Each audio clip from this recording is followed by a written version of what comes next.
Good morning.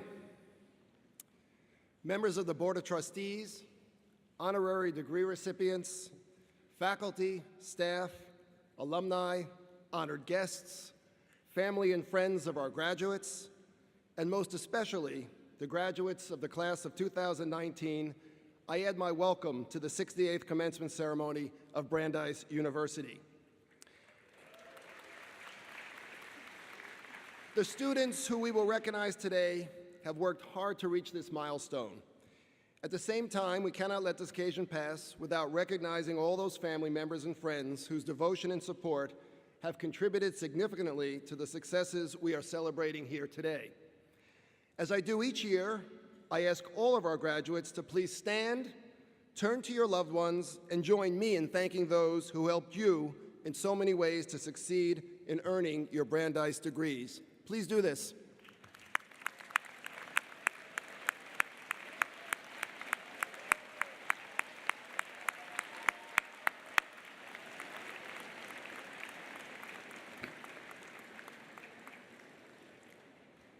Thank you. I'd like to take a moment to thank the members of the Brandeis staff whose weeks of preparation have made this commencement weekend possible. Please join me in thanking our dedicated and talented staff.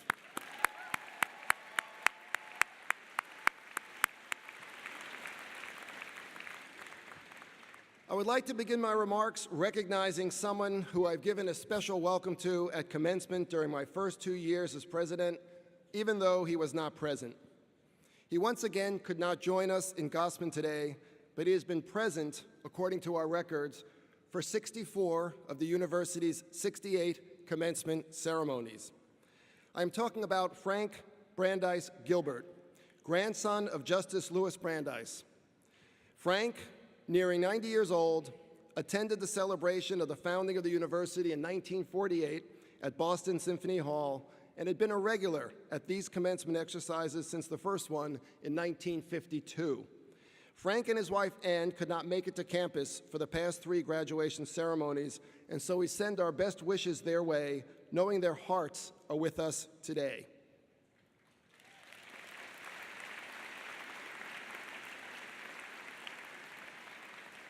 And though Frank and Ann could not join us, we are fortunate to welcome Louisa Brandeis Popkin to today's ceremony. Louisa is Frank's niece and Justice Brandeis's great-granddaughter, and we look forward to welcoming Louisa to commencement exercises each year as we welcome Frank for more than 6 decades. Our history may be relatively brief compared to other established universities, but it is also so very rich and important to us. And part of that history is our enduring connection to our namesake and the Brandeis family, so please join me in welcoming Louisa to this celebration.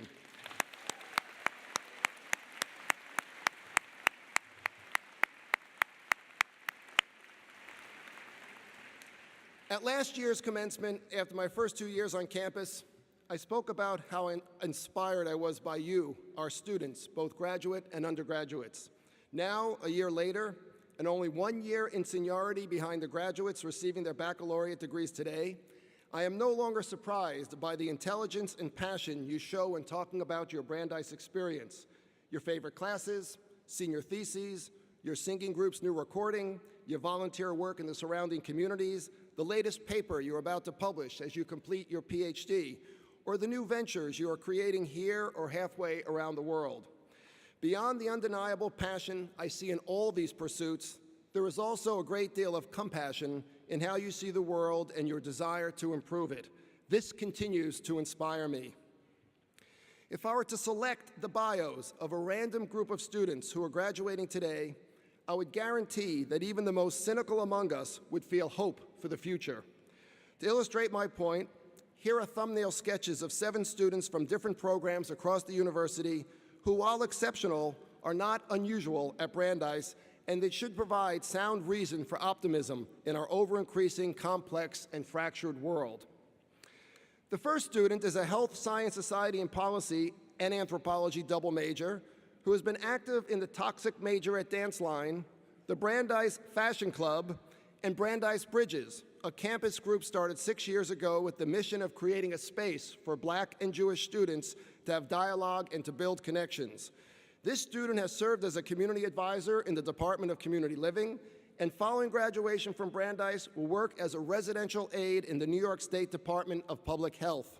The student plans to pursue an advanced degree in public health and advocate on behalf of those who face domestic violence. These two students took a course in legal studies and then founded the Right to Immigration Institute, TRIE for short, the first and only student-led organization in the country that certifies college students to act as legal advocates for immigrants seeking legal status. The Institute recently won its first decision on an asylum case and will be hiring its first paid attorney this summer. One of the students, a history and politics double major and legal studies minor, was inducted yesterday into Phi Beta Kappa and will head to Washington University School of Law to begin her studies in the fall. The other student, who majored in politics and philosophy with a triple minor in economics, legal studies, and social justice and social policy, will continue to lead TRIE after graduation, working to enhance services here in Waltham and expand TRIE to other college campuses around the country. The fourth student is a classical studies and history major and legal studies minor who has worked at the Brandeis Maker Lab, in the Brandeis Digital Humanities Lab, with the Harvard Open Access Project, and with the Brandeis Classical Artifact Research Collection. This student was named an alternate for the prestigious Marshall Scholarship and will be attending Oxford University in the fall to pursue a master's degree in archaeology.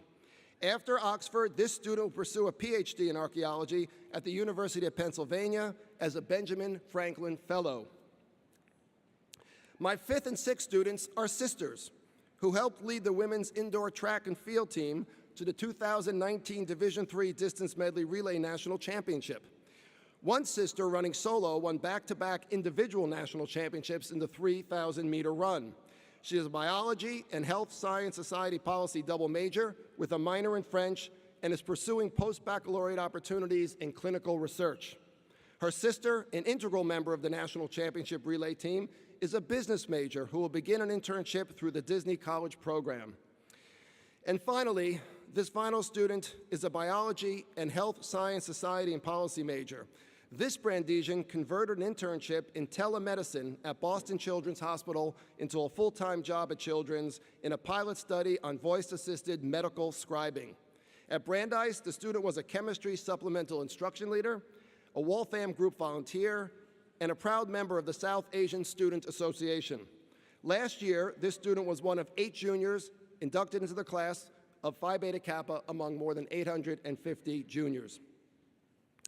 I should add to this list a plethora of PhD dissertations completed this year in the Heller School for Social Policy and Management, many of which seek to understand and then address multiple health-related challenges in underserved areas and for underserved populations.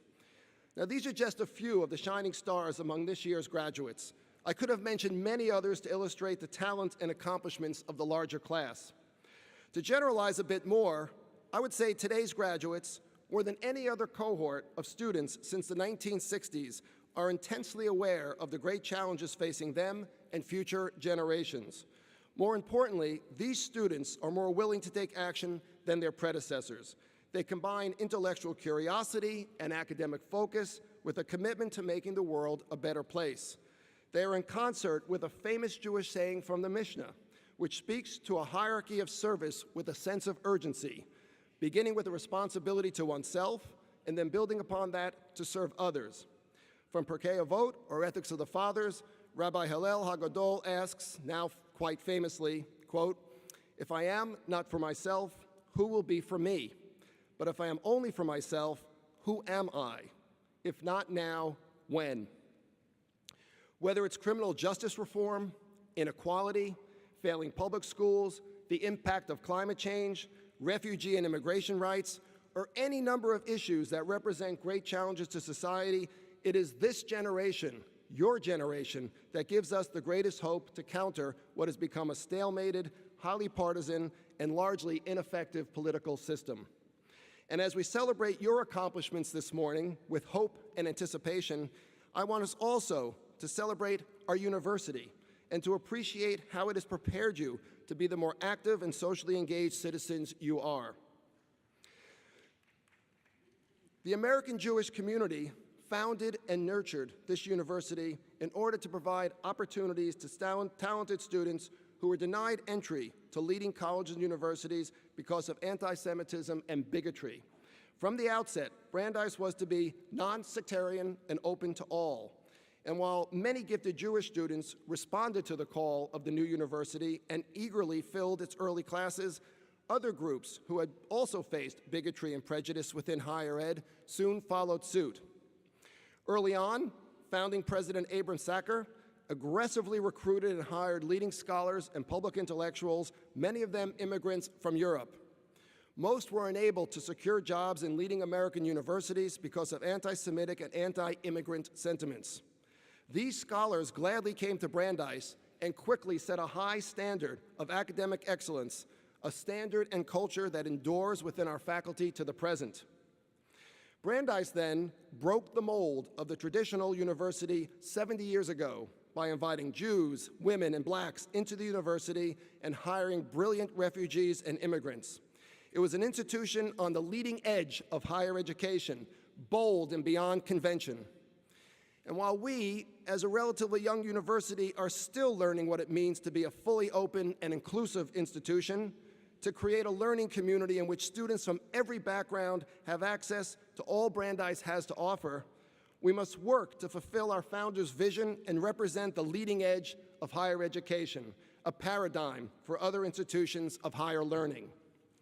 The values that motivated those founders 70 years ago, rooted in the Jewish tradition, remain fully relevant and vitally important today. They shook the foundation of 20th century higher education by ignoring quotas and inviting previously excluded students into the academy. They should serve as both a compass to help us chart our future and as a mirror to ensure that we can see behind us to remind everyone of our rich and important past. And just as these values should inform our institution into the future, so too should they serve as guideposts in your own lives. To the class of 2019, undergraduate and graduate students alike, we wish you the very best as you leave Brandeis to begin the next chapter of your lives. We'll be watching with great and abiding interest as you engage the world with the same zeal, curiosity, and commitment to others that we witnessed during your time here. Congratulations and good luck.